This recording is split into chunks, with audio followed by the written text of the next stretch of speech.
Y gornel dywyll.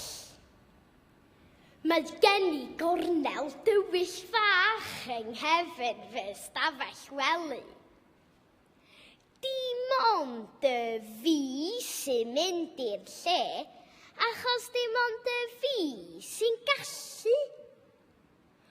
Mae'r gornel yma weithiau'n troi yn unrhyw beth rwyf eisiau, trwy gau fy llygaid bach yn dyn a meddwl am y gorau. Mae weithiau'n llong sy'n croesi'r môr a chyrraedd traeth Awstralia. Neu weithiau'n gar yn mynd â ras, a fi yn dod yn gynta.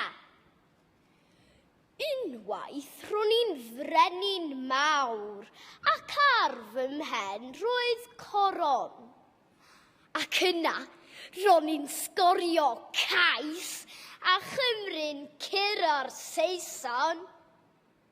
Lle bynnag rwyf yn mynd ar daith, i'r gogledd neu i'r de, rwy'n gwibio nôl pan glywaf mam yn gweiddi.